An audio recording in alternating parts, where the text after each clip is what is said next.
Hey, Friendo, Steve here. And Larson. Welcome back to Going In Raw, the only pro wrestling podcast you need to be listening to. On today's episode, we're talking about last night's Monday Night Raw. We should probably talk a little bit about like the major goings on SmackDown, because like we didn't review SmackDown. Like Jimmy's a bad guy now. Yeah. He's trying to justify. We knew he was a bad guy because he messed with his brother. Jay's obviously a huge baby face now. So. Yeah, but he did that out of love. But now he's being like a jerk. Like SmackDown was the first time he was like a jerk about doing it out of love. I feel like there was a bit of a turn there, and he had a little face off against John Cena there. We recap SmackDown. Well then, yeah, he's trying. It seemed like because Solo told him you're out of the bloodline when we tell you, or we let you out of the bloodline. So it seemed like he's using that. Maybe. Yeah. I wouldn't say that. I'd say it's a bit more ambiguous as far as him being full-on heel or not, because he could be seeing getting back in the bloodline as an opportunity to maybe get Solo out or something. All right, we'll talk about that in here in just a moment. I want to mention also, from just a programming standpoint, we're going to do a news brief a little bit later on today about all the latest in CM Punk news. I mean, honestly, at this point, we should just consider our news briefs to be the CM Punk update. The daily. Punk Daily. There you go. Welcome back to Punk Daily, everybody. People might think it's about punk music. Get a whole new audience. Right, exactly. And they're all disappointed. It's like, watch time goes way down, and they're like... at the very end, we'll say, here's your latest NoFX news, or something like that. I don't know. Punk band it's like, what even is Punk anymore? Like, the latest the latest in Minor Threat news, this day in 1981. Exactly. Discord Records was founded. Yeah. So before we get to the Raw recap too, we didn't mention this at our all out recap on Sunday. We got a new Big Blue champion. We do, yeah. Maz 57 with the come from behind win, pulling ahead at all out. Huge. It is our new Big Blue champion, 124 points. The Elite, who had the lead for a vast majority of the Week of Champions, finished in second. A real nail biter towards the end. The outcome of the last match of the whole week determined who walked away with Big Blue, and when Mox won, that gave Maz the title. So congratulations, Maz. Maz has been in contention for these prediction challenges on a regular basis, so finally got the win here. Maz might be the first person to retain if that's the situation. If Maz always finds himself in that position. Yeah, congratulations, Maz. Reach out. I think Maz is one of our YouTube channel members. I think if Maz, you can reach out to us on any whatever, whichever way you want to, like we're, where we are. Let us know what picture. You got to send us a picture for us to put in a frame. And Larson, don't think I forgot about your G1 victory. Let's see if she gets up there. See, you have a new one. I have an old one. Go on. Good girl. Go. You can do it. She'll get there. There we go. There we go. Anyways, so if you can turn your attention, I didn't send this to you, so you can't put it on the Twitch, but I'm going to debut it here on the YouTube version. Oh, and it is your G1 predictions challenge picture, and it's right there on the YouTube. You can check it out right now. Here, I got it up. Let's see it. Let's see it. Wait for it to pop up. Come on. Come on. You asked for it, so I gave it to you. It's not up yet in the live. Oh, there it is. Oh, look at that. There you go. You got all the Ingobernables there. Oh, you put me over Sonata. Thank you. And then Sonata's not in the thing anymore. No, I know. So you're there now. So there you go, the G1 challenge. I'm so happy to be there with LIJ and you're tickled. You're tickled. Genuinely. You're genuinely tickled. So there you go. You get your own little graphic as well. Thanks. So yeah, the next predictions challenge is we could do another Week of Champions because we got a Wrestle Dream on October 1st. Yep. AEW, and then the following weekend is Fastlane. Ooh, okay. All right. 2 shows. We could do that. Let's see. We got to see if there's like an Impact Wrestling in there somewhere. Okay. The 3 is kind of fun.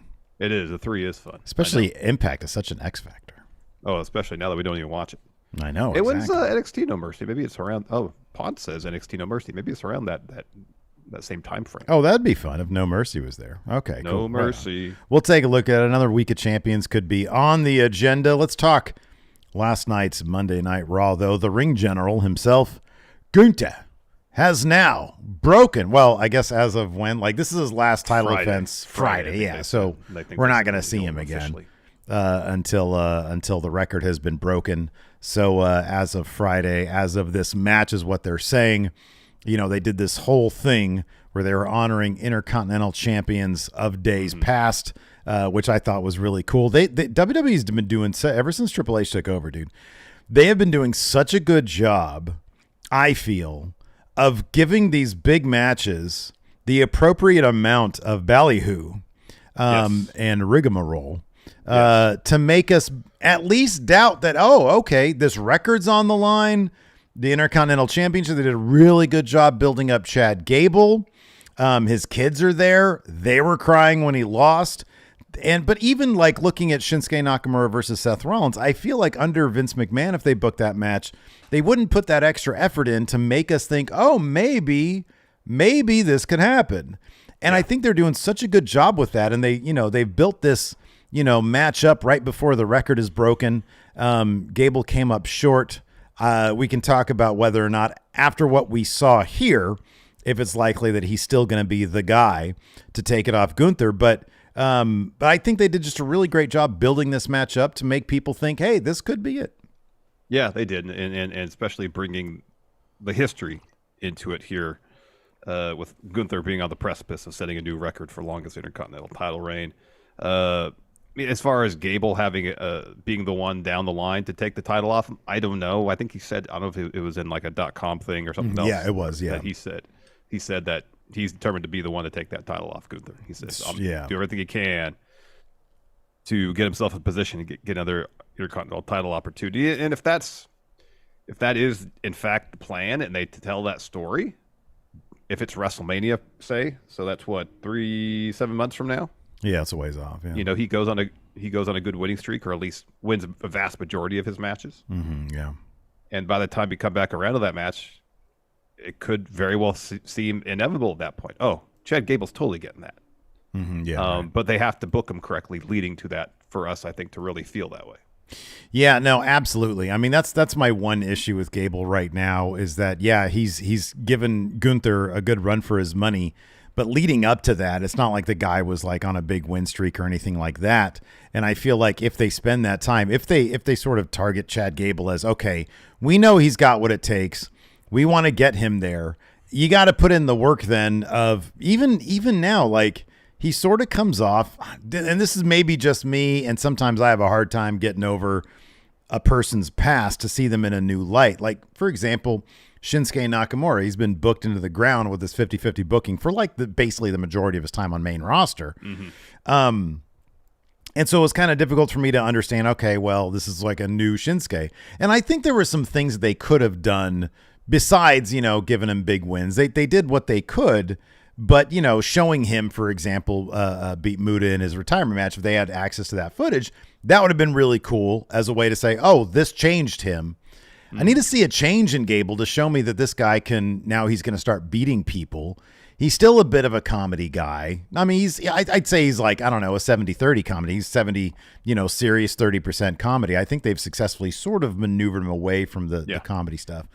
But I'd like to see more in that direction, and then just wins and him having a singular goal of getting that Intercontinental Championship off Gunther. And if it's a 7-month journey, so be it. I think that he could definitely be the guy. We talked about other names before, but, given what we saw last night, where do you think Gunther will go from here if it's not a continuation of Chad Gable? I mean, I honestly don't know. It could be anybody at this point. Yeah. I mean, outside of people he's probably feuded with at this juncture. I mean, right now, the two most logical people to eventually take that title off him right now is Gable. We're still at Sheamus.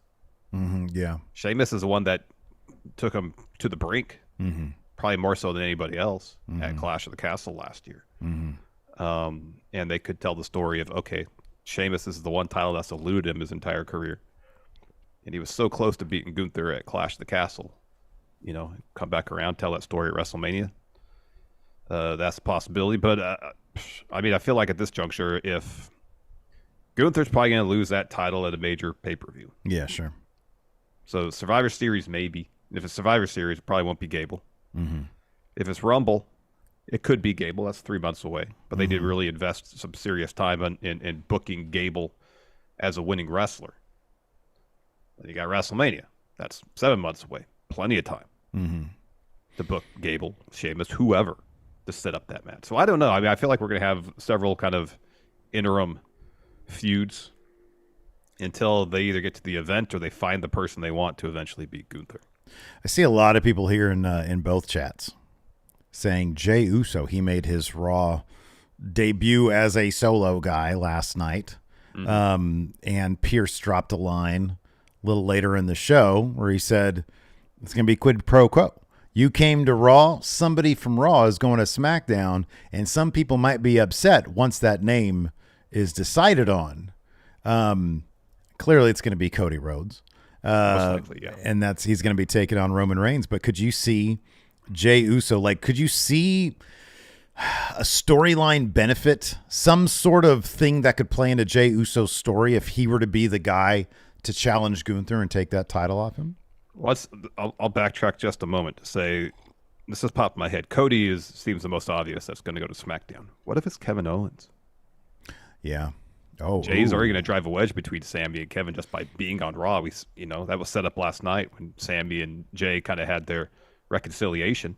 That story is going to be awesome, by the way. It is. I think that I think that is a story that could be absolutely killer. And I don't know how. Maybe that results in Owens versus. I think that's a story that could lead to Owens versus Zayn at WrestleMania, as opposed to Owens going to SmackDown. I mean, there's no reason you can't do it if they're on different brands. I mean, it's not like the brand split's a hard and fast thing. I mean, Jay is a possibility, but I feel like if you really want to establish main event Jey Uso, you got to have him go after the main event title, and that's the World Heavyweight Championship. Yeah, if he beats Seth for that, so Roman's never beat Seth, ever. Right. Yeah. And if Jay can do it and say, I've done something you've never done, Roman, because Jey Uso's not done with Roman Reigns. Roman Reigns ain't done with Jey Uso. They're going to come back together at some point, and the story is going to, whatever the conclusion is going to be, all the pieces are going to have to be there. You're going to have Jay and Jimmy and Solo and Heyman and Roman when the story concludes in some capacity. So if Jay can go into that, whether he's still World Heavyweight Champion or not, but at least say, I beat Seth, something you've never done. Ooh, that's going to hurt, Roman. That's going to hurt. Let's pivot over to Seth Rollins. The guy's running himself into the ground. That's the story that they're telling with him right now. He shows up. Yeah, right, exactly. He shows up. He's wanting to fight, and Pierce is like, dude, you got carried out, you got wheeled out after the Paul Shinsuke Pierce situation for him. Well, different situation. He didn't crap his pants. Maybe he did when Shinsuke attacked him on the rim. He's like, oh no, I need a wheelchair. But yeah, he's running himself into the ground. He's going to lose his title because he's running himself into the ground. And that's my only reservation about Jay taking. I think it's entirely possible Jay could get the World Heavyweight Championship. Yeah. But I just don't know if it's going to be Seth, because clearly that story that they're telling with Seth, he's running himself into the ground. Yeah. Jey Uso taking that title off him after he's run himself into the ground isn't the strongest win. Yeah. It does seem clear, they actually did tease last night that they didn't tease, but they showed Damian Priest assessing the situation and Rhea being, his strategist, now's not the time. Don't do it yet. Yeah. Let's pivot to that, because I think there's a lot of talk about with what's going on Judgment Day now. So JD presents Damian Priest, as an olive branch, if you will, after helping them win the tag titles with a custom briefcase, beautiful, purple and silver, beautiful. Says Senior Money in the Bank on it. So beautiful. And Damian Priest just accepted, be like, oh, this is really cool. Wow, it was great. He didn't look inside. He didn't know what's inside there. Yeah. What if the entirety of Judgment Day plus JD is conspiring against Damian Priest to get that Money in the Bank briefcase, the actual contract, out of his hands, so Finn can then cash in the actual briefcase with the actual contract in it, and that purple briefcase can be full of donuts for all we know. Do you think it would be the entirety of Judgment Day, or would it just be? I mean, it could just be Finn and JD. It could just be Finn and JD, but the fact that Rhea said to Damian, "Now's not the time." Mm-hmm. Yeah. Don't think about it. Oh, okay. Yeah. That's the only thing that puts the thought in my head. Mm-hmm. Yeah. Yeah, they could do. I wonder if they would go with that level of. Oh, FTW Assassin said they did a video online after the show, them swapping the contracts over. All right, never mind. Oh, they did. That should be on TV. That's a big story beat right there. I know. Like, so oh, this is a great idea for Finn to get his hands on the contract and cash it himself. That'd have been fun. Yeah. Well, That's funny. That's funny. So that's good. That's good that you guys are paying attention to the .com there.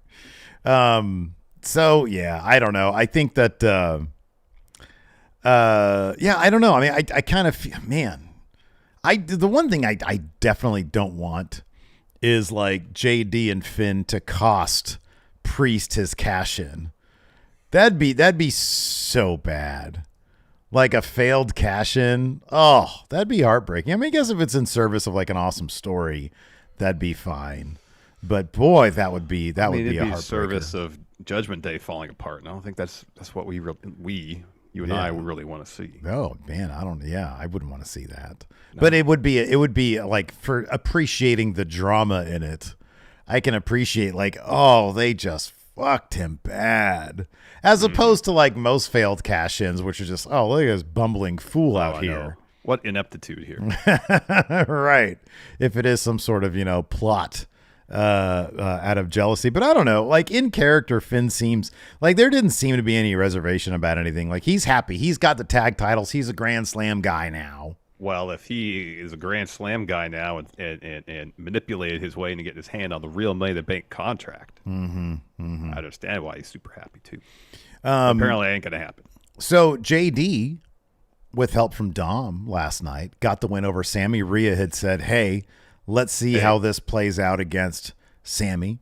And so, do you think, when are we going to get the official word that JD Don't Google My Name is going to be part of Judgment Day? I know Finn's already started the lobbying campaign. He just broached the subject last night. Hey, let's bring JD in.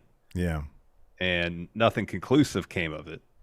But I imagine the more JD tries to gain the trust of Judgment Day by helping them, by going out of his way, unsolicited, to help them. Like even last night after he took that haluva kick from Sammy at the end after Dom came out and helped them win. He saved Dom from a haluva kick. It was like, get out of here. Get out of here. I'll take all this. Yeah. I'll take this. Dom got out of there. Didn't even turn his back to see what happened to JD. JD, boot to the head. If he keeps doing this and it continually helps benefit Judgment Day, you think at a certain point they'd be like, all right, we feel obligated to do it now. Yeah. Whether they want him in or not. It's just sort of awkward. Which I'm sure at is that the plan. Point. It's like, man, you're like, who would have thought it would take 5 guys for us to actually start winning everything? We sort of need you because 4 doesn't work. No, I did appreciate, though, that when JD gave Damian the briefcase, Damian holds it. Like, his way of accepting it is holding up in front of everybody. I'm going to start doing that whenever I get a present. If what Lacey's like, hey, tomorrow, I was like, hey, happy birthday. Here's the new hydro flask. I get it. I go with this. There you go. So everybody can see it. The entire world can see it. There you go. So anyways, before we dive into the nitty gritty of Monday Night Raw last night, what do you say we pay some bills, Larson? Let's do it. Hey, Steve. Hey. Yeah. Yes. Hey. Hey. Can you believe we've had 7 months? 7 months without an NFL game. I mean, it sounds about normal, but yeah, man, it's been forever. It's crazy, though. It's wild. It's crazy, right? Well, good thing it's almost over. NFL is here, and DraftKings Sportsbook, an official sports betting partner of the NFL, is giving you a can't-miss offer for Week 1. And this week, new customers can get $200 in bonus bets instantly when you bet just $5 on any NFL game. And DraftKings is hooking everyone up with some game day greatness. Get this. All customers can take advantage of 2 new offers every single game day this September. Check the app to see what you get. So download DraftKings Sportsbook and use code RAW to sign up. New customers can take home $200 in bonus bets instantly just for betting $5. That's code RAW only on DraftKings Sportsbook, an official sports betting partner of the NFL. The crown is yours. Gambling problem? Call 1-800-GAMBLER or visit www.1800gambler.net. In New York, call 877-8-HOPE-NY or text HOPE-NY. That's 467-369. In Connecticut, help is available for problem gambling. Call 888-789-7777 or visit ccpg.org. Please play responsibly on behalf of Boot Hill Casino and Resort. 21 plus, age varies by jurisdiction, void in Ontario. See dkng.co/football for eligibility, terms, and responsible gaming resources. Bonus bets expire 7 days after issuance. Eligibility and deposit restrictions apply. All right, man, it's time for our Raw Cap. Raw Cap. Wow. Raw Cap. Wow, Raw Cap. So kicked off, we got a bunch of highlights from Payback. And then Jey Uso with his new song. It's just him, Oos. Just me, Oos. Comes to the ring through the crowd. Grabs the mic, says, "Real talk. I always want to do this part. Welcome to Monday Night Raw." He says, your boy only gone 2 or 3 weeks, but it felt longer than that. I've really hit my breaking point every week on national TV, fighting my family. I live Family Feud for real. Then out of the blue, the unexpected called me by the name American Nightmare Cody Rhodes. Whoa. He says, that's why I'm on Mondays by myself. I may have made some enemies back there in the locker room, but you know where to find me, Uso. Main event Jey Uso is now in your city. I appreciate, too, that they already set up that people aren't terribly happy with Jey Uso. Yes. You know, like a whole friggin' 3 years of them jacking fools out of their title shots and whatnot is going to catch up to him. That'll be interesting to see how it plays out. There's already some feuds you know, potentially being set up here. So Sammy's music hits. Sammy comes out. He says, boy, I got to be honest. It's crazy to see you standing here. What you said was true, but especially true. There's a lot of people have a problem with you being here. Even Kevin Owens and I haven't seen eye to eye when it comes to this situation here. He says, Kevin's not here tonight. And whoever's in the back with their problems doesn't matter. It's about you and me. I wanted to be the first person to see tonight. And I wanted to say it to your face. I am happy that you're here. I know you, Jay. I know what's in your heart. I know who you are. Everything you did was so hard, but you did it. You broke free. You're here by yourself on your own 2 feet. And here you are, truly the main event, Jey Uso. Look, I know there's history. I don't expect us to be friends, but I wanted to say to your face, really proud of you. Then he extends his hand, and Jay thinks it over, and Sammy says, it's fine. Whenever you're ready to talk, I'm here. And he's about to leave the ring. And Jay says, hey, Sammy. Now, that wasn't very Usy of me, was it? So he extends his hand, and then Sammy comes up and hugs him. Oh, so nice. It's a nice moment. Good crowd last night, too. Crowd really liked that part, of course. It was a good crowd. Overall, really good crowd, yeah. Now that Sammy and Kevin Owens don't have those tag titles anymore, Sammy and Jay are going to be friendly. That's going to be problems for Sammy and Kevin Owens. Oh, that's going to be big problems, and it's kind of awesome. And the great thing about this, dude, is they have set this up over years now. And it's just more of this long-term storytelling that, like, man, you set up all these great pieces, then, like, you have a lot of options that you can play, you can pay off with. And this is probably the best one. You get Kevin Owens saying, man, he'd got screwed over so many times by Roman and the Usos. At WrestleMania, they beat the Usos for those tag titles. But the whole time, Sammy was kind of Team Jay. Like, hey, man, this is just what's going to happen. But you can break free. And that dynamic is gonna be pretty awesome to see how that plays off. It is. I have a feeling that Kevin Owens is not going to be so quick to forgive Jay for his past transgressions. Hey, you know what, man? I just realized. Let me take a look at the count right now, because you and I are on this little quest to get to 198,000. Oh, now, yeah, listen, dude. We're in great shape. It's looking good. We're at 19 subs away. We've got over 600 people watching live right now. If any of you 600 people, if any of you like what you see, any of you like what you hear, but you haven't subbed to the channel yet, you're still sort of waffling. You're like, I don't know if I want to sub to these guys. Look, you could be part of history. We've never been to 198,000 subs. I checked it out today. Never been there. 198,000. Never. We're 19 subs away. 19. So all we need is 19 friendos to hit that sub button. And we could do it during this very episode. If we do the next 15 minutes. We could do it. Absolutely. I'll hold this water bottle up high if that happens. 18 minutes away. You actually have a Money in the Bank briefcase lunchbox you could hold. Yeah. Oh my gosh. We're 18 away. We gained 1 since we started talking about it. Yeah, where is that thing? I don't even know where that thing is. It's around here somewhere in case somewhere around there. So anyways, want to cash in. While you look for it.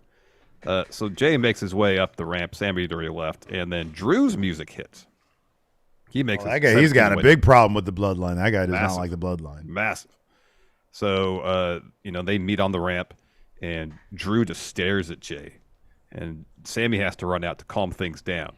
So then Drew goes to the ring, and then Riddle, someone else who has massive issues with the bloodline, makes his entrance. And again, Sammy's there and tries to cool things down and ease the tension. And Riddle just drops a whatever, and he goes to the ring because Drew and Riddle have a match against Viking Raiders coming up soon. But before that, 12 away, we get a video package from Payback about Nakamura's Seth match. Nakamura says, I may have underestimated you, but I was the one left standing. I know I am the reason you will release your grip. I will prevail. I will be World Heavyweight Champion. We cut to Ricochet talking with Adam Pearce. And they're just, I don't know what they're talking about. It was like mid-conversation. So Pearce sees Seth walking by and goes, excuse me, Ricochet, and goes to talk to Seth. And he's like, what are you doing here? You weren't cleared. You're not supposed to be here. And Seth says, well, it's Monday night.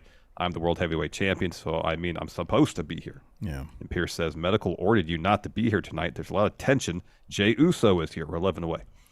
And Seth says, oh, Jay Uso, Jay Schmuso, medical, I'm fine.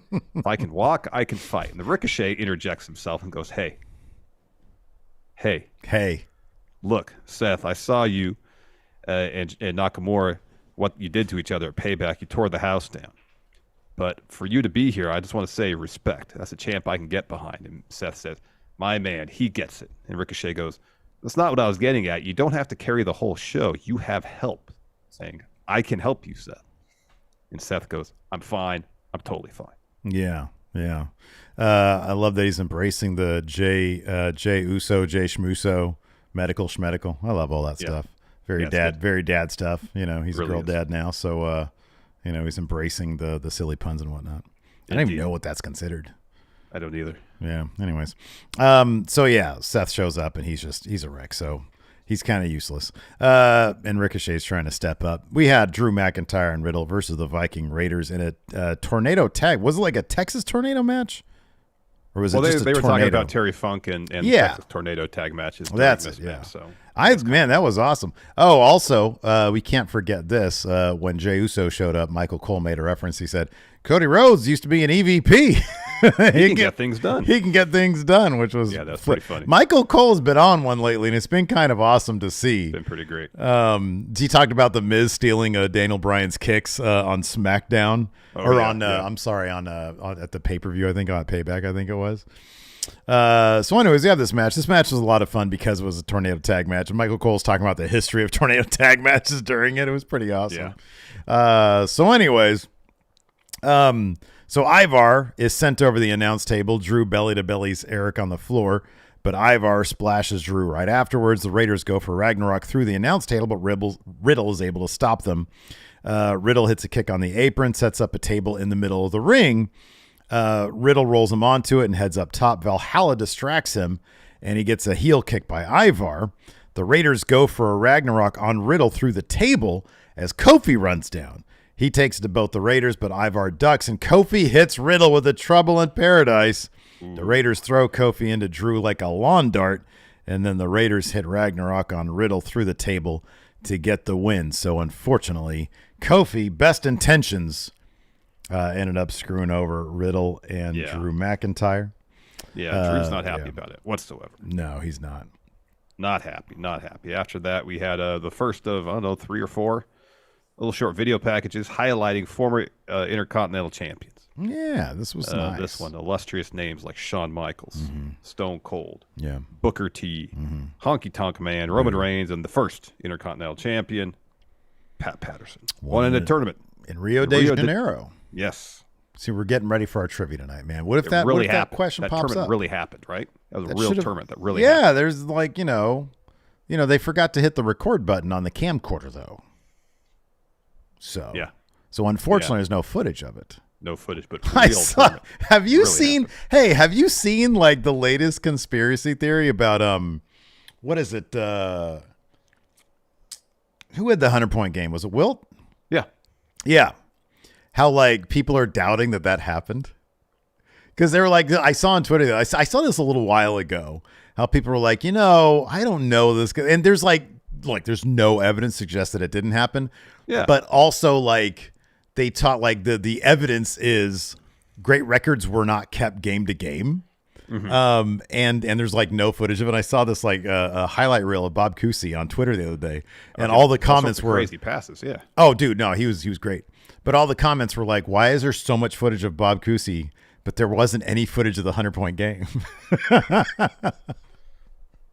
I'm like, look, I know Wilt was up against a lot of chumps back in the day. Maybe you could use that as like, you could downgrade his 100-point game versus like Kobe's 81-point game. Yeah. Which was nuts. Or Dame Lillard, had 71 last season? Yeah. Anyways, back to Raw. Seth comes out for a promo. He says, welcome to Monday Night Rollins. I am your host for the evening. He says the usual catchphrase, revolutionary, so on and so forth. He says, oh, you're good tonight, Charlotte. That's where they were. They were Charlotte last night. Honestly, 2 days ago at Payback, Nakamura did everything he said he was going to do. He put a bullet in my back and dropped bombs on it all night. There were points I didn't know if I could get up or continue that fight. But last time I checked, I'm still world heavyweight champion. There's one thing that hasn't sat right the last 2 days. Even though he beat me, he was able to walk out of the building, and I got pushed out in a wheelchair by my wife. That doesn't sit right with me. So here's what I think, Charlotte. Let's right some wrongs. Shinsuke, get out here, and let's make some dreams come true tonight, baby. Yeah, that's right. So Nakamura's music hits. He walks out slowly, and Seth's like, come on, come all the way down here. I got a proposition for you. There's only one way for you to get in here, I know, and that's to give it to you again. Why don't we have a World Heavyweight title rematch right here, right now? Yeah, so Nakamura turns his back, cleans his ears out. He speaks a bunch of Japanese, and Seth says, Hold on. We had translation to that, courtesy of cool. Send a video over. The first line, I don't remember exactly what it was, but the future that you want will be killed by me. Shut up and wait, is what he told us. Oh, okay. So he says that. Of course, Seth says, I'm not going to pretend to You know what, man? I fucking love this too, and I'm kind of tired of crowds wanting foreign language promos. Like it's so tacky. And Seth says, I'm not going to pretend to understand your native tongue, but I think you accepted, so come on down here and ring the damn bell. And Shin just says, no. And Seth says, excuse me? And Shin says, no. And Seth laughs and says, you got me confused. Let's clarify this. Are we going to have ourselves a rematch? Yes or no? And Shin says, no. So they go back and forth a little bit, and Seth says, doesn't work for me, brother. It may be Labor Day, but it's Monday night, which means I'm clocked in. Whether you like it or not, you're about to get that work, son. Which is a great line. Seth runs up the ramp. They start brawling. Officials come out and break it up. Nakamura is able to break free and kick Seth in the back. Ricochet comes out and fights Nakamura. We go to break. They're about to have a match, but after the commercials, Seth's screaming at Pierce. And Seth's like, Pierce is like, you're running at a pace no one's run at. You're running at a pace no champion has run at. I'm trying to prevent you from running yourself into the damn ground. I'm trying to help you help yourself. Seth says, it doesn't work for me, brother. And he walks off. I saw is that Pierce not familiar with Ric Flair's schedule in the 80s? Oh, he probably is. And he's like, look what happened to Ric Flair. The guy's a mess. Yeah. I saw some discourse on Twitter about why wouldn't Shinsuke Nakamura take Seth Rollins up on this challenge. Let's try to get it in his head. So here's the thing. This is my easy counter to this. You don't want to fuck with somebody who's got that much bluster. You know what I mean? Like, it's like, wait a second. I just wrecked this guy, but now he's coming out there and he's saying, come on, let's fight. Nah, man, I'm good. I'm going to wait till you're not so hyped up right now. You know what I mean? Yeah. Like, I get it. It makes sense. Well, every time Nakamura says no, it's going to make Seth even more desperate.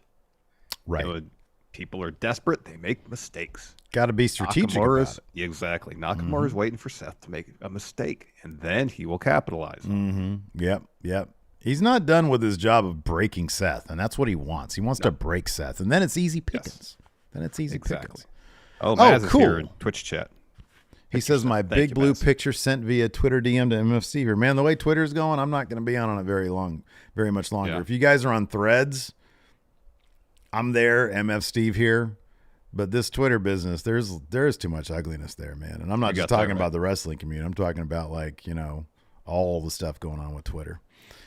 So hopefully if you guys are on Threads, I'm there as well. MF Steve here. We got to get the Going in Raw account there as well. Yes, we do. Yes, we do. Oh, I'm there as well. I don't really use it, but maybe I will coming up pretty soon. There you go. Because, Twitter's a damn nightmare.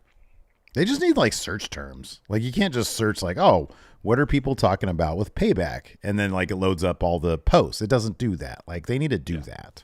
Yeah. Yep. Then we got Nakamura taking on Ricochet. It's a fun bout. I like that Ricochet kind of interjected himself in the main event scene. Me too. You know, I don't know if he's going to get any sort of title opportunity out of this. Though Seth versus Ricochet would be awesome. Mm-hmm. Yeah, I agree. So Ricochet hits the standing shooting star press, gets 2 there, moves at the corner, goes to the top rope, looks for a 630. Nakamura avoids that. Instead, though, Ricochet hits a backflip kick, and then Nakamura hits him with a kick. Ricochet looks for a kick. Ricochet counters with the recoil to get it 2. Ricochet looks for a dive in the corner, misses. Nakamura hits him with a knee to the gut, another to the back, drapes Ricochet on the apron, hits one knee, misses a second, and then Ricochet hits a senton off the apron. Eventually they end up where Nakamura drives Ricochet into the ring post, then into the barricade, but then Ricochet backdrops Nakamura in the timekeeper area. Ricochet comes after Nakamura. Nakamura boots him off the barricade and grabs a chair and just blasts Ricochet with it to get the DQ. Afterwards, he just keeps hitting Ricochet with the chair over and over, rolls him back in the ring, gets the chair, wraps it around his head, sets up for a Kinshasa, but Seth runs down the ring to make the save. Him and Nakamura start brawling. Security comes to the ring to break it up. Eventually, Seth throws the security guards, the local indie workers, out of the ring and hits a tope over the top rope, which usually Seth doesn't really do that these days. Yeah, right, yeah. He'll do the suicide dive, but he doesn't do the tope. Yeah. Like he used to. But he does that, and of course, sells back afterwards because he lands on his back. But takes everybody out. But then Nakamura pushes Seth back first into the ring steps, and then hits him with a boot to the head. Well, Ricochet comes back with the chair and chases off Nakamura. And then we see Priest looking on backstage on a monitor, and Rita says to him, "Not tonight, pal." Not yet. Don't do it. I like that. I wish they would have done that at Payback when it seemed like, oh, what a great opportunity for Priest to cash in against after his match. Man. But yeah, Hot Tub is sort of, above all else, Hot Tub was everything else. Exactly, it was. After that, we got Zoe Stark backstage with Jackie. She asks her about Saturday, and Trish Stratus is always like, look, Trish taught me a lot. Proved she was one of the greatest of all time, but she did do the thing you don't do. And I don't care if you're a Hall of Famer or not. Nobody pushes Zoe Stark. That brings over Shayna Baszler.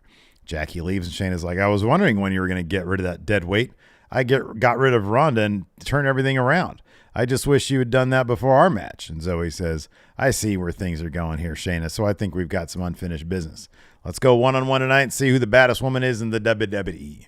Shayna says, oh, you got more to show me? How about you meet me out there and you show me? This is a very My Career promo here. Yeah. And then Zoe says, see you out there. But the thing that I like is that, like, after all this Trish Stratus stuff, Zoe seems to be a bit more about her character. Like, she knows a bit more about who she's supposed to be, a lot more confident in these little promo segments. Yeah. Yeah, I feel like she's been doing some really good character work on the main roster since she got called up. Mm-hmm. After that, Judgment Day come to the ring with all their gold.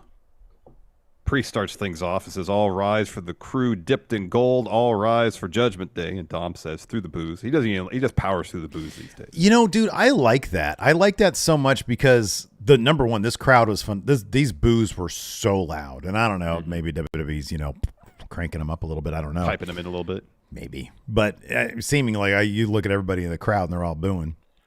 And I like that it's not just a static situation where every single week he comes out and he gets flustered by them.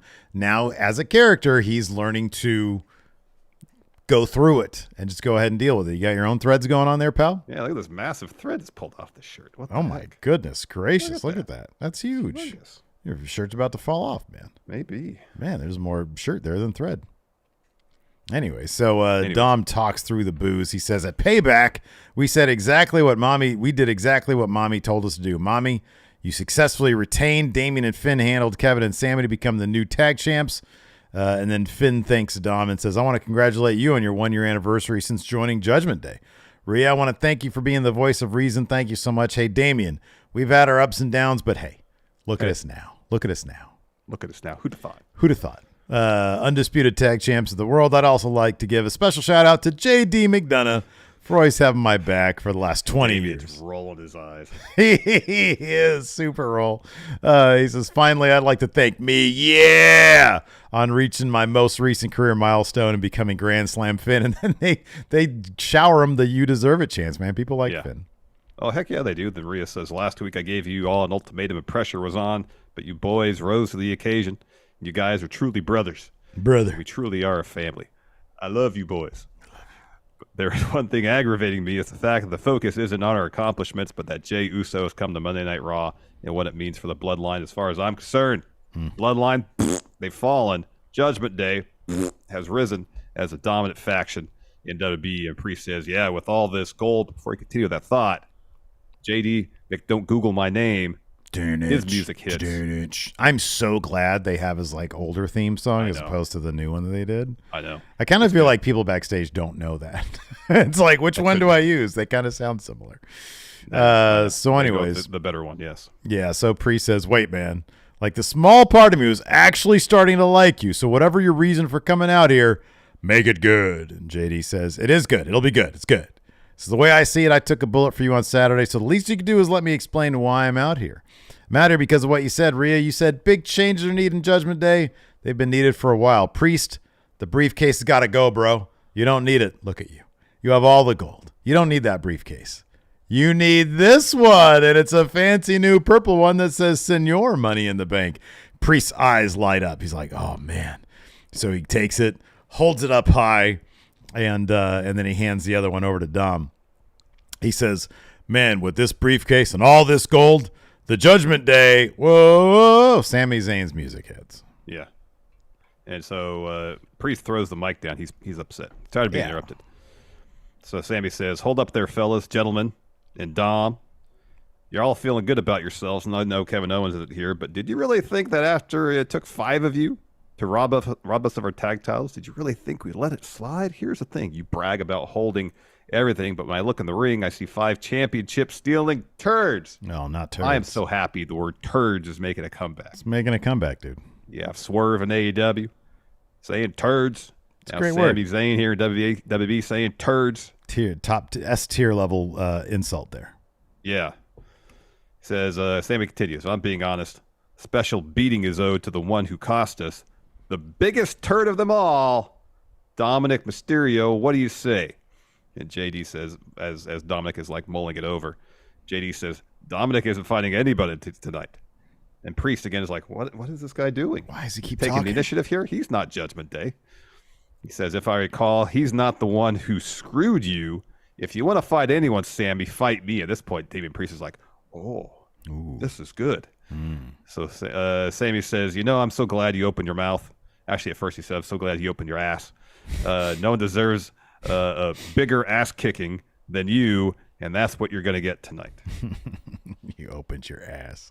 And then we got more ick champions such as Pedro Morales, the Ultimate Warrior, Razor Ramon, The Rock, Rey Mysterio, Wade Barrett, and Seth freaking Rollins. Backstage, Gunther cuts a promo in Austrian in front of a white background. German. German, yeah. I'm sorry, Garrick says Austrian here. It says, Chad Gable thinks he can stand in the way of me and my legacy. Who do you think you are? Tonight, history will be made, but you don't belong in the history books. I do. Your fairy tale story is temporary. My legacy will last forever. Tonight, after the final bell rings, I'll go down in history as the greatest and longest reigning Intercontinental Heavyweight Champion in history, you dumb son of a bitch. What? What? What? On the topic of Gunther, Lord Blake OB has a super chat here, so they should use Elimination Chamber with Gunther's 6 most challenging foes in the winner. Sheamus faces him at WrestleMania and wins it there. Not a bad idea. I like that. A history Not of a bad Gunther idea. elimination chamber. We also had a super chat earlier from Leviticus Prime. Says Gunther versus Lesnat. I think he means Lesnar at WrestleMania. Lesnar, yeah. Is it Lestat the Vampire? Lestat the Vampire, yeah. Gunther retains and drops the title at SummerSlam. Dracula, come to me. Yeah, I know. My chop, more deadly than a silver bullet. It's Nandor.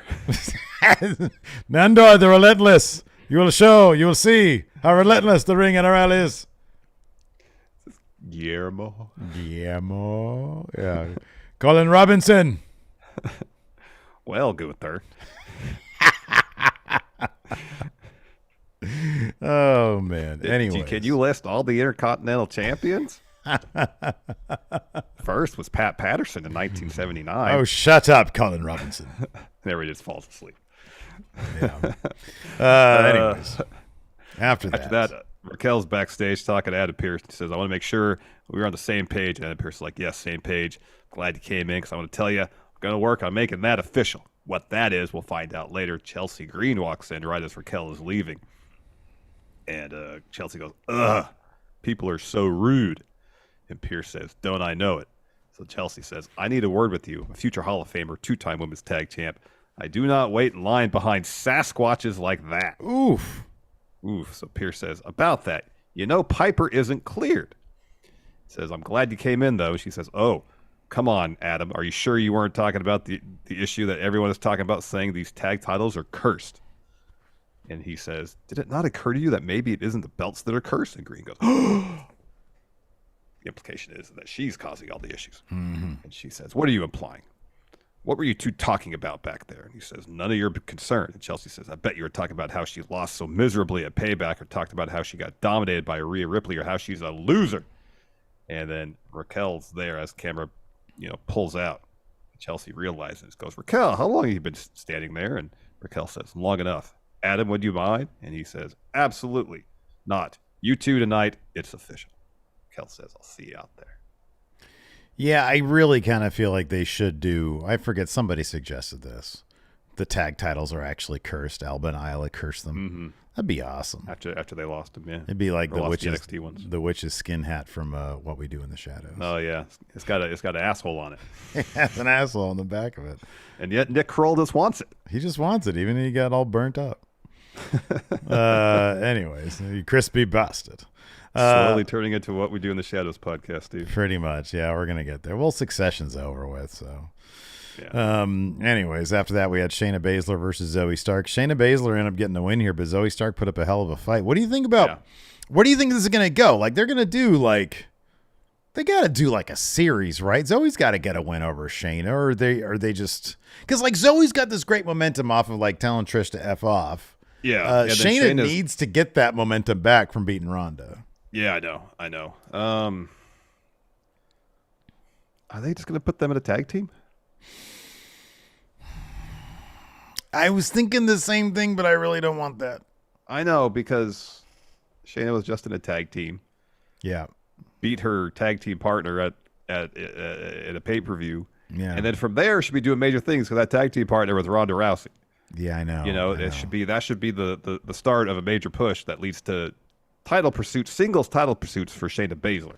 Yeah. Not being put in a tag team again. Zoe Stark's great. I think, under different circumstances, they'd probably be a pretty good tag team. They need a freaking mid-card title for the women. Yeah. That's what they need. Because, they just throw in. It's not the women's tag title. They just throw the women's tag teams together. Put teams together to contend for the tag titles. When they lose them, the team breaks up. Yeah. I mean, I think in theory, that's actually a really good tag team, Shayna and Zoe. It is, absolutely. But, not under these circumstances. Right, exactly. They need to, yeah. So anyways, Shayna ends up winning. Stark, they give Zoe Stark the pass out loss here. It was a great. It's about as good of a loss as you can have, because she gets up, doesn't break the clutch, but gets on her feet a couple times, and both times she collapses. She does it so. The first time she collapsed, especially, she just fell back on Shayna. It was really well done. She had literally just passed out in the middle of the ring. For sure, yeah. It was so well done. Yeah. It was so well done. Yeah, so he's great. So anyways, after that, Shayna tells Zoe, "You gave me a better fight than Ronda ever did." They fist bump. They walk off. So no bad blood between the two of them. We'll see how that plays out. They're going to be friends, maybe. They're going to be buddies. So Judgment Day's in the back, and Finn's like, JD's done a lot for us recently, so maybe it's time for us to bring him into the group officially. Priest is like, Finn, look, I know it's your boy, but I think he still needs to prove himself. Finn's like, we might not have become tag champs without that guy. Dom, what do you think? And he's like, oh boy, I'm cool with whatever you guys decide. Mommy, you talk now. Like, a little warm in here now. This is no good. I don't want to make a decision. Rhea says, let's see how he does against Seth tonight. Sorry, I meant Sammy. She said, let's see how he does tonight, then we can decide. And then Finn asks Damien if he wants to help Judgment Day, and he agrees, and they all walk off. Dom gets up, but Rhea drags him back down and says, look, I need you to make sure everything with JD goes right tonight, especially the other thing we talked about. Ooh. It's Jey Uso, that's the other thing. Find out more about that later. First, Raquel Rodriguez versus Chelsea Green. This match is pretty quick because Raquel Rodriguez dominated this bout. Yep. Hits a massive clothesline. Massive clothesline, follows with a Tejana Bomb to get the win. Mm-hmm. Afterwards, she grabs a mic. She says, I spoke with Adam Pearce about the actions of Rhea Ripley and Dirty Dom at Payback. Not only am I getting a rematch, but Dom, you are no longer a factor. You are barred from ringside. Barred from ringside. Said Rhea, see you next week for that Women's World Championship. There's like 8 other people in that faction, man. I don't know why. Like, it should have been all of Judgment Day or do a steel cage or something. Exactly. Yeah. Anyways, more Ick champions. Don Morocco, Mr. Perfect, Bret Hart, the Horseman, Bret Hart, Bret Hitman Horse, Eddie Guerrero, Kofi Kingston, and, of course, the best Intercontinental Champion of all time, Cody Rhodes. You know why he's the best? Because he brought back that cool design. He did bring back the best design. Backstage, Chad Gable's with the rest of Alpha Academy. They all got matching gold gear. And then he says, I had a lot of time to think of everything that led up to this. Gunther, you say a guy like me doesn't belong in the history books. Well, guess what, brother? I'm already in the history books. Let me tell you something, brother. I'm an Olympian with a master's degree, valedictorian, brings everyone else around him up to the highest level. I won every tag title in this company, but tonight I add to my legacy. I will prove to you, my crew, my family, and the world that I'm more than just a tag team specialist. Tonight, the world's going to see that your desire to hang on to that championship doesn't even compare to my desire to take it from you. Yeah. We got 707 people watching. We're only 10 subs away. So hit that subscribe button if you haven't already.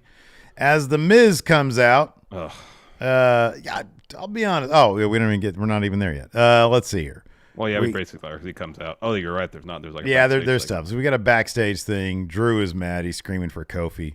He's like, has anybody seen him? Riddle's like, calm down, man. It's okay. So I think I'm quite calm given the situation. Jey Uso is now the same guy whose family caused problems for so many people, myself and yourself included. He says, you know what? I gave him a huge pass, but if he messes up, which I think he will, I'll deal with the person who brought him here. Cody Rhodes. So Kofi walks up and he's like, look, man, I'm so sorry. I feel terrible about what happened. And Riddle's like, it's cool, bro. I understand. And Drew's like, is it cool, though? Kofi, I accidentally caught Woods with a chair one week. You take out Riddle with a kick 1 week later. Kofi's like, oh, the chair you accidentally threw like a dart in the middle of a match. Drew's like, what are the Vegas odds that this would happen 1 week later? Kofi's like, oh, I see. You're the only one who can't keep making mistakes around here. If you got something to say, just say it. Drew's like, I'm going to be keeping my eye open for any other accidents that'll happen around here. And then we get Miz TV. Now, Larson, you and I are opposites on this one. I gave Miz lots of static. We're only 8 subs away. I gave him lots of static when he did the LA Knight impersonation. I'll be honest with you, him fighting Invisible John Cena this week, I thought that shit was kind of good, man. I thought it was pretty clever. Not going to lie. And on top of that, he gave him a skull-crushing finale. He gave an Invisible John Cena skull-crushing. Come on, it's good stuff. It's a clever idea. I just don't like The Miz, so it didn't work for me. All right, fair enough. Doesn't work for Larson, brother. I don't like The Miz's thing for the most part. Miz is okay in small doses. I don't like whole segments that's just all Miz. Okay. Doesn't work for me, brother. Fair enough. It just doesn't. The camera work was great. The camera work was the best thing about this. I thought this was really well executed. I didn't think it was too long. So Miz welcomes us to Miz TV. Says, tonight my guest will shine a light on the travesty that happened at Payback. Because at Payback, I didn't lose. I was robbed because I exposed LA Knight. He says, let me introduce my guest. He says, I'm going to bring out the man who promised me will be completely transparent, which sets up the joke. So he calls out John Cena. Now, everybody knows John Cena's thing is nobody can see him.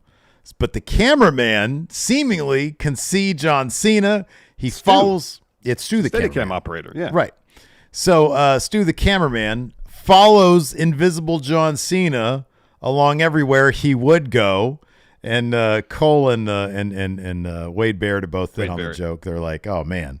You know, yeah, the camera work was the funniest part of this. It was really good because they even track him and like they go from one camera to the next camera when he actually gets in the ring. He slides in the ring, yeah. The way they would. This was really, really well done.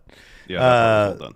So anyways, Miz conducts a bit of a fake interview to John Cena in the chair that you can't see. He says, the adults don't just hate you, the kids do too. Face it, on Saturday you screwed me over. The crowd's booing. Miz says, wait, this feels weird. Can you see him? You can't see him? You can't see John Cena? He's sitting right here. He says, I understand what's going on. For 18 years, I've not only been able to see John Cena, I can see through John Cena. Let me translate for you what he's saying because he's sitting right here. The gig is up. First question, did LA Knight pay you? Did he offer you a job during these hard times? Did he conspire with LA Knight? The crowd starts chanting, yeah, along with his questions. He says, don't chant, yeah. He says, when I want you to affirm something, you say yes, and you nod your head. They scream no at him. He sits back down. The crowd's really into this. He says, answer me, John. Did you conspire with him? There you have it. His victory should be thrown out. He gets up in front of the other chair. He says, I'm done with you now, so get out of my ring. He turns around and back in. He says, I said leave. Let me explain something to you. Should have said, let me tell you something. He says, when I say get out of my ring, you get out of my ring. He pushes Invisible John Cena, takes a shove bump, takes off the jacket. Holy shit chant breaks out. He takes a swing and then hits a skull-crushing finale on Invisible John Cena. He says, let me be clear. There's nothing invisible about what happened to me at Payback. LA Knight had his back against the wall and he took the easy way out. This isn't over by a long shot. I challenge LA Knight to a one-on-one match. No special guest refs. No gimmicks. No helping hands. If he accepts, he'll find out like John Cena did at WrestleMania. The chance will end. LA Knight will go away because his chances of staying here are about as good as you seeing Invisible John Cena. This isn't make-believe. This LA Knight fairy tale you're manifesting will crash and burn by me because I'm the Miz and I'm awesome. Thought it was good stuff. Thought it was executed well. I don't care for the Miz. Could done without it. Except the camera work was really good. So then after that, Sammy's music hits. He makes his way to the ring.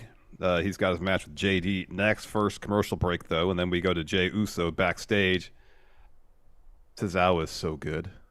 He sees Jay and is like, oh, I got to go. Yeah. So good. Tozawa's awesome. Give Tozawa more TV time. So then Jay's a bit confused by that, but then runs into Adam Pearce. And Pearce says, I'm sure you know a lot of the locker room isn't happy that you're here. I'm afraid it'll get worse before it gets better. He says, oh, by the way, SmackDown is going to get trade compensation for you now that you're here. Somebody soon will be sent from Raw to SmackDown, depending on who that is. People around here might get pissed off. Just giving you a heads up. Jay's like, appreciate it. Goose. Fist bump. And then Ciampa walks up. He's like, hey, Pearce, can we talk? And Pearce like, yeah, come to my office. Yeah, if I'm on Raw, if I'm a Raw roster member, I might be losing my locker room leader, Cody Rhodes. I'd be upset too. Emerald City Pictures here. For 11 months, been a Friendo Club member. Says it appears Honky Tonk Man isn't too happy about the record being broken. He's been retweeting Gunther slander and putting himself over all day. Well, I guess Honky Tonk Man wants to try to make himself relevant in 2023. I looked at his before we rolled here. I looked at the cage matches of his reign. Not very impressive, to be honest with you. No, he was never that good of a wrestler. No, he wasn't. Well, just even like the feuds. Oh, I know. I know, and he didn't defend the belt that many times, did he? So he defended it a shit ton on the house show circuit. I mean, things were just different back then. They were. I mean, but in terms of like big, like, because I was just looking, I was like, okay, what about? Because back then things were just different. I was looking about like big, like he was just sort of hanging. If I remember correctly, like another wrestler, I don't know who it was, probably a local guy, was like, hey, you know who that guy is? And I was like, he looks vaguely familiar. He's like, it's Honky Tonk Man. And I think it was like right before I started watching wrestling with you guys. Yeah. And so I was like, okay, cool. Like that'll be $6. You just got a bunch of copies. Can I get the money, please? That's not a celebrity to me. Like bring Jonathan Frakes in here and then I'll mark out. Yeah. Then Steve will again, just be so excited. Full soil. Yeah. Yeah. That's my thing now. I get mildly excited. I'll full soil myself. Full soil. Let's get after it. Then we had Sami Zayn versus JD. JD, don't Google my name. Yeah. JD walks out of this match with the W thanks to Dom Mysterio. Yeah, man. So Dom comes to ringside as Sami's going for a haluva kick. Dom grabs his leg. Sorry, Sami goes for a haluva kick, but Dom pulls JD out of the ring. Sorry. So the Sami takes out Dom on the outside and punches him on the announce table. So JD comes back. Sami and him fight a bit. Both men are back up. Dom's on the apron, so Sami takes him out. But with that distraction, JD then rolls up Sami to get the win. Mm-hmm. Yeah, man. Big win for JD McDonough. I'm sure Sami Zayn wasn't happy about that. According to the notes here, he was pissed. Yeah, I'm talking about the actual guy, though. Anyways, Sami's pissed. He heads out, beats up Dom some more. Dom asks JD for some help. Sami hits an exploder in the quarter to Dom. Haluva kick attempt, but JD pulls Dom out and sends him. Sami out and sends him to the post. JD tells Dom, "Hey, get out of here! I got this." Sami hits an exploder to JD again in the corner on a Haluva kick. JD's out cold. Sami's music plays. Dom scurries up the ramp. Yep. We have highlights of Tiffany Stratton and Becky Lynch from Payback, and then more Intercontinental Championship champions, such as Macho Man, Tito Santana, The Game Triple H, Edge, Larson's favorite, The Miz, and Bobby Lashley. Oh, Lashley's great. Lashley's awesome. Miz, not so much, according to Larson. Yeah, indifferent towards The Miz. So then we're backstage. Judgment Day has their own locker room now. Yeah, of course. They got all the gold, yeah. They're getting close to the Bloodline setup. Ooh, maybe a little ways away from that. I mean, once we hear talk of a private jet. Yeah, once there's some mahi-mahi on a bus. Yeah, or the steak, jet mahi-mahi, or whatever, yeah. But like also they're on TV a lot. They are. Roman doesn't have to be. Roman's had 4 title defenses this year? I mean, they obviously they don't have the Roman Reigns set up, but the Bloodline set up as far as getting their own space. This was you're delineating. Okay, yeah, sure. Yeah, absolutely. There's the Roman setup, which is for Roman and Roman alone. It's for the tribal chief alone. It is the tribal chief setup. Nobody gets that, especially Seth Rollins. Right. He wants it, but he doesn't get it. Doesn't get it. So they're backstage in their own private locker room. Finn says, "Impressive win, JD. Impressive. What do you think, Damian?" Priest goes, "He did all right." Dom says, "Give me a second. I'll catch up with you." Oh, this is when they're walking backstage. Earlier is when they were in their locker room. So Dom goes and talks to Jay. And Jay says, "Well, if it ain't the little homie." So Dom says, "I just want to say, I know we both come from messed up families, Hall of Fame fathers. I know what you're going through. Everyone thinks that just because they respect my dad, they think it's all good. They don't know that home life is rough. From a man who didn't have a family to the man who has the tightest family. So I know what you're going through." And Jada says, "You're serious?" Dom says, "You come from a broken family. You have no family. Jay, no one likes you, just like no one liked me. Ever since Judgment Day came into my life, there are no leaders. We're all equals. If you want, I could talk to the family. There's always open arms there. Just think about it. I want to thank you for your time." The thing that I love several things about this. Number one, Dom is awesome. Yes. And this was so sincere and genuine. And number two, Jay looking around paranoid as fuck the entire time. He's like, Like half listening and half just seeing who's lurking around, trying to, exact some revenge on the bloodline, Yeah. No, it was, I really liked that. I thought that was so good. Yeah, it was really good. Then after that, we have our main event. Gunther defending the Intercontinental title against Chad Gable. I wish they would have done like the last half hour of Raw commercial free. Yeah, load up the first hour with commercials and keep the last half hour commercial free. I agree. I know, because we had like a commercial break at quarter till the hour, then another one like 5 or 6 minutes later. So you really only got like the last 7.5, 8 minutes of this match uninterrupted. And what that 8 minutes especially was really good. Yeah, right. Was really, really good. I'd love to see the full 20-minute match without commercial breaks. I agree. Honky Tonk Man, I was looking at his Twitter account. He posted 19 hours ago, the greatest Intercontinental Champion of all time. And the first reply here is second.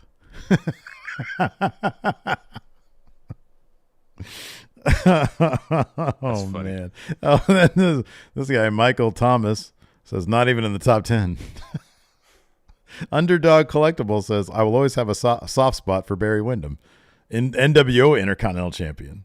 I'm sorry, NWA Intercontinental Champion. Let's see here. Oh, and then this guy says, not anymore. It's just a gif of Gunther. That's funny. Yeah, he's just retweeting all sorts of. It's mainly praise for him. Oh, he's trying to put himself over. Yeah. This guy says, and he drew money, sold out shows because people wanted to see him lose. When he didn't, they paid again, hoping it would change. I'm guessing there's probably other people on the card they were actually paying to see. Yeah, probably. I'm guessing Hogan was on all those house shows too. I'd like to think that if somebody broke some significant record that I had set, I would be gracious about it and be like, hey, you know what? A worthy person to break my record. Dude, what's the adage? Records are made to be kept. Broken. That's right, bro. I knew I was close. It's broken. There's so few records that exist anywhere that are like unbreakable. Yeah, right. Like, I don't think anyone's going to break Joe DiMaggio's consecutive games with a hit. That's 56. That's like a third of a baseball season. That's ridiculous. That's by never the time people in the 30s and 40s are getting close, but still. By the time LeBron's done, I find it hard to believe anybody's going to break that. I mean, I know, like, especially in the NBA, like the athletes are having longer careers. Yeah. But yeah, that's going to be a really tough one to break. But look at Kareem when that record was broken. They thought that would stand probably forever. Mm-hmm, yeah, but like he went out. Cal Ripken's consecutive games played streak, that'll probably never be broken. Mm-hmm, yeah, and he went out there and he congratulated LeBron and was like, hey, Yeah. I mean, he didn't really crack a smile, but. No, I don't know if he was happy about it, but he was gracious. Right. Yeah, right. Yeah, no, yeah, he was, yeah. He was classy about it, at least. Mm-hmm. Getting back to Gunther versus Gable, a really good match. Especially the last 5 minutes or so were absolutely spectacular. So Gable keeps looking for a chaos theory. At first, Gunther keeps finding a way to reverse it to a sleeper. Eventually, Gable does hit chaos theory. Gunther kicks out at 2. Gable looks for a moonsault, but Gunther gets his feet up. But when he does that, Gable catches his foot right into an ankle lock. Eventually, Gunther makes his way out of that. It puts Gable in a sleeper hold. So Gable tries to escape that, hits a suplex, I think. Mm-hmm. It's a 2. But then Gunther puts another sleeper on and then hits the sleeper suplex and pretty much dumps Gable right on his head. Yeah. Oh, man. Yeah, that was rough. I'm not a fan of people getting dumped on their heads, Larson. Exactly. So then Gunther hits a powerbomb and then a massive lariat to get the win. Gunther is all set to break Honky Tonk Man's record. Whether Honky Tonk Man is happy with it or not, come Friday, I believe. I think Friday's the day.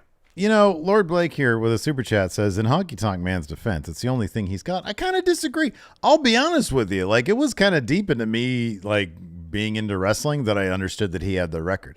Like, I do fondly remember, I don't think he was, I think it was later. He wasn't in the Rock and Wrestling show, like the cartoon, was he? I don't think so. I think his era or his, rise to prominence was a bit after that. But like the whole gimmick of being like fake Elvis Presley, I thought people like really liked that. Like the record for me, I never equated like, oh, he's the longest running Intercontinental Champion. Yeah. I didn't give a shit about that. I was like, he had a memorable gimmick, that he was able to capitalize on for like in perpetuity. And that's what he's got, you know. Yeah. Doesn't matter if he's the longest running Intercontinental champion. It's like a whole lot of... It's scripted fighting. These are all predetermined things. Just had a shit ton of... Like, the bottom line is Vince just treated the Intercontinental Championship like dog shit for a long time. And before that, it wasn't about, like, who's the long... It was like, oh, this is their stepping stones for guys who might be the next one up. Yep. You got that right. Yeah. You answer some questions. Let's answer some questions. As we are 7... Oh, we're 3. Oh, just 3 subs. We have 713 people. We have 3 subs away. 3 from 198,000. We're so close. Hey, while we're taking this break before questions, hey. If you're watching this live, VOD, yes, first hit that sub button if you're new here. If you haven't subscribed to the channel, after that, hit that like button. It's one that looks like a thumbs up. Hit that, please. We also have new patrons that I thought I had access. For some reason, my phone signed me out of the Patreon. Oh, that's I don't know why it did that, but yeah, we got some new patrons. Let's see if I can find them here. Member, no, that's not it. Anyways, if you do subscribe on the Patreon or click join to become a channel member, get access to the bonus shows, get access to the question threads, and you get access to our predictions challenges. Let's see here. Andy, new channel member. Dylan, new patron. Dylan Jones, new patron. 2 days ago, Andrew Lewis. So thank you very much. Thank you so for much. Your patronage. And anybody who's a channel member, thank you very much for that as well. You get all that bonus stuff, and you get to really participate a little bit more here in the community. Indeed. I got a question here. Yeah, go ahead. From Cruz. Cruz asks, is Gunther one of the best heels of all time? He rarely cheats. It still makes children cry. Oh, who are we talking about? Gunther. Oh, that's one thing we got to talk about. Yeah, showed Gable's kids legitimately crying, or one of them. Yeah, because tears lost. coming down. Dad lost. Yeah. You wouldn't save your Gable. Like, hey kid, it's not my night, so don't. It's okay. Dad's not going to lose his job because he didn't win this. Yes, that's true. Yeah. Kayfabe, brother. Yeah. Lord Blake says Steve cleared his history. That's why it logged him out. No, it's the app though. It wouldn't do that if it was because of the app. You wouldn't think so. You wouldn't think so. I haven't like the app settings to clear the cache out or something like that. Look, man, I don't clear shit. I got all the disgusting things I visit right here on my phone. I'm unapologetic about it. Not even going to ask about that. Probably a good idea. It'd be a terms of service violation if I even muttered the name of the sites. Oh my gosh. Blake Whitehouse here asking, kayfabe, why do Judgment Day act like Gunther doesn't exist? Same thing with the Bloodline when he was on SmackDown. They don't want to fuck with Gunther. Why would they want to fuck with Gunther? They don't want to fuck with Gunther. Nobody wants to fuck with Gunther. Wrecks everybody. He does. Royal Vegeta here. New channel member. Royal Vegeta 83. Oh, thank you very much. Am I saying that right? Vegeta? I think the second time you did it was right. Vegeta? I think that's right. Okay. It's a T, not at the end there. Make sure everybody knows that. It's not Royal. It's not. I'm not going to say. Don't do it. DJ Fluffy here says, at a Braun Breaker, yeah, Austin Theory or Carmelo Hayes. Who would you want to first see get a world title? This one's easy. Out of who? Out of who? Braun, Theory, or Mello? Oh, yeah, it's Mello. It's Mello. Him. It's Mello. He's him. Him. Yeah, he should have the band Him do his theme music. Him. Does Him even do music anymore? I think the singer does. Valo, whatever his name is. Oh, all right. I think but he under does. the name Him. I don't think so. I don't know. Could be wrong. Yeah, I don't know. Vegeta. That's what it is. Royal Vegeta. Not to be confused. That's a Dragon Ball Z character, I think, right? Correct. Very good. Yes, that's what people are saying here. I didn't know that shit. You nerd. RedTube here in YouTube chat says, it's okay, Steve. You can name drop my site. It's one of many. Let's see here. The Ulysses, not Ulysses, but the Ulysses says, yeah. Which Uso do you think? Which Uso do you guys think will have the better story for the rest of the year / leading into Mania season? Oh, Jay, because Jay might be world heavyweight champion. Well, better in terms of like story quality. You think it's still going to be Jay? Yeah, I think so. Jimmy's going to be a mess. I might give it to Jimmy. I think Jay might just be on his own island there on Raw, but Jimmy might have a really good story. All this bloodline, is he or is he not kind of thing, you know? Well, then Jay has to contend with everybody in the locker room not liking him. Mm-hmm. Yeah, I know. Oh, that's a good point. Yeah. Except for Sammy, and that's been creating a lot of problems for the Sammy and Kevin Owens one. Yeah, you're right, huh? Vegeta, RedTube, says, who should retire John Cena and why is it Gunther? Wait, say again? Who should retire John Cena? Gunther. Mm-hmm. Accursed Hawk says, I hear you guys, and a lot of others ushered the statement that Bryan Danielson is one of the greatest wrestlers of all time and today. However, from someone who watched all of his WWE run, not including his run before on the Indies, I can't think or recall a handful, even one of his matches, aside from maybe Brock, that was remembered as an instant classic or an in-ring classic. Oh, wow. It was all of them. WrestleMania 30. Two matches that day. The one against Triple H is really good. The main event really good. His strap match against Bray Wyatt, the Fiend, was really awesome. Yeah, it's fantastic. The cage one against Bray when he was part of the Wyatt family. That was awesome. His Brock Lesnar match. Yeah, that's one mentioned here. It's Brock. Yeah. Oh, okay. Yeah, that was. He had awesome. A match against CM Punk, I think, when they were both champs. Oh, I remember that. Yeah. That was really good. Yeah. FTW Assassin says Daniel Bryan versus Kofi at WrestleMania 35 when Kofi won the title. Spectacular battle. Oh, yeah, that was good. His entire run as a Planets champion. Oh, that's so good. Was fantastic. Gosh darn, it was so good. He is the best. Look, I'm not gonna lie. Like, I know that WWE puts some limitations in terms of what people can do in the ring, and I've really enjoyed his run in AEW. Like, all those matches are great, and that just sort of validates, man. Yeah, it'd been cool if they like let him do everything he wanted to do in WWE. But even under like their restrictions, he was still putting on fucking classics, man. FTW Assassin mentioned Cena versus Bryan at SummerSlam when Bryan won the title. Fantastic bout. Ghost Ferratu says, now that we're a couple days removed from the weekend, which of the 3 recent premium live events pay-per-views was your overall favorite? So of All In, Payback, All Out, which one do you think was tops? Which of the actual events? Yeah, the shows, not matches per se. Although you can name your favorite match of the week as well. Well, okay, because I was going to say our champion Maggie asked that question. She says lots of wrestling over the last 3 days. What's the match of the long weekend for you guys? For her, it was Becky Trish. For me, it was probably Danielson Starks. Same. God damn it. That's the match of the year contender in my estimation. God damn it, that match was so good. That match has everything I love about pro wrestling in it. Every single thing. Truly. Just a masterpiece. Masterpiece. Vegeta. Best show of the weekend? Of the week, sorry. I mean, I guess All In felt like the most substantial of them all in terms of stakes during the show itself, maybe? What match do we give? Like, what was the best match of All In? What in our star ratings? I forget. I think FTR and Young Bucks. That was a really good match. You gave it 5, I gave it 4 3/4, and after that, it was the main event. I know I poo-pooed this. All In was more significant. All Out was a really good show. Yeah, there wasn't a bad match on the card, no. Yeah, there really wasn't. Well, it was bloated. There was too many matches on the card, but none of them I thought were bad. I don't think any of them were bad. Some of them didn't belong there. Yeah, that's what I'm saying. It was a bloated card. I think with like All In, all the matches belong there. Yeah, I think so. I think. I'd probably give it to All In.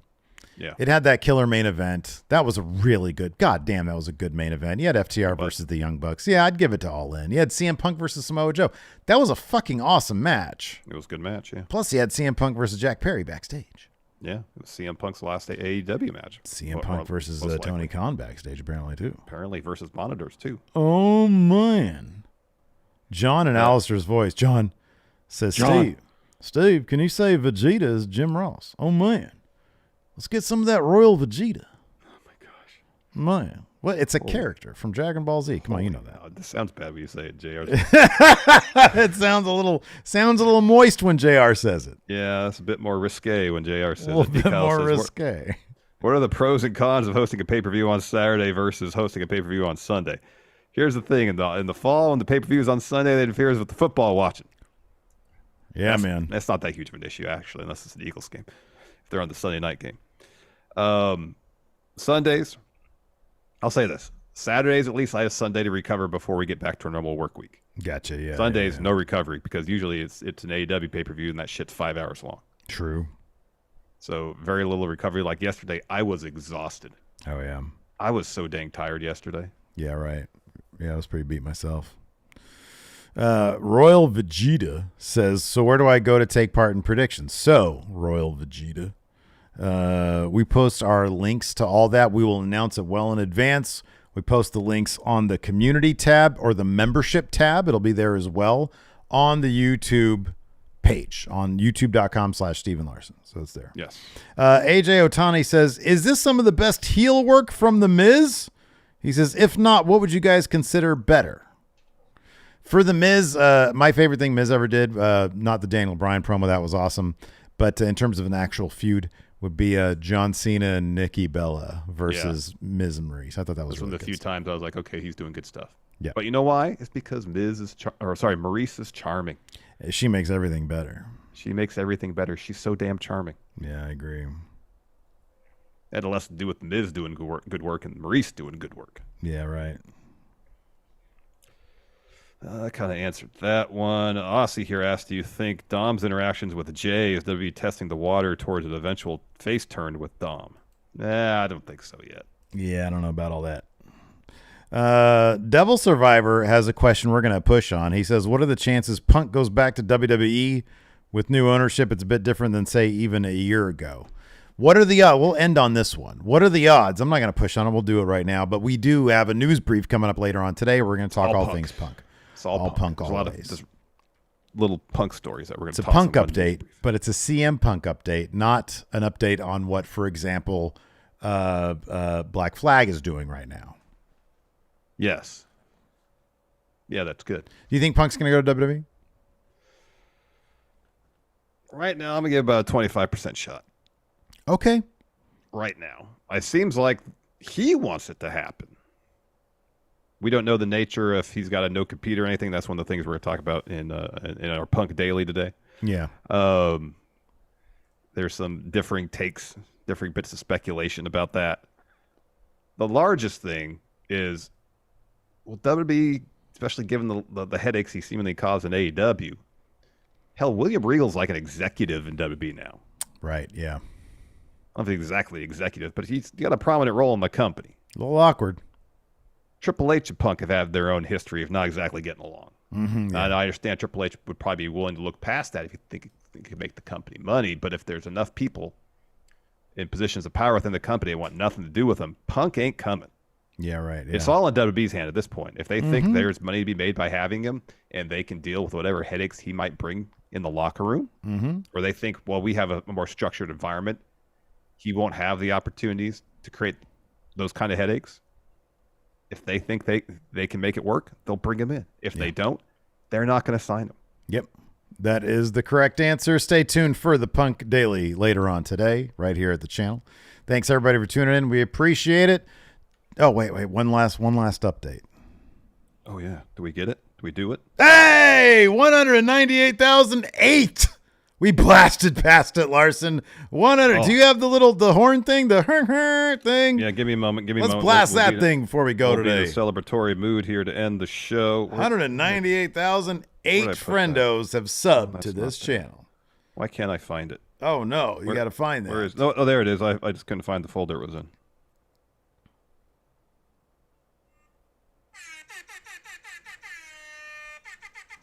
It's a little underwhelming. Be honest with you, you have like then half of one. Okay, anyways, that was actually the one as I put my phone down. Royal Vegeta.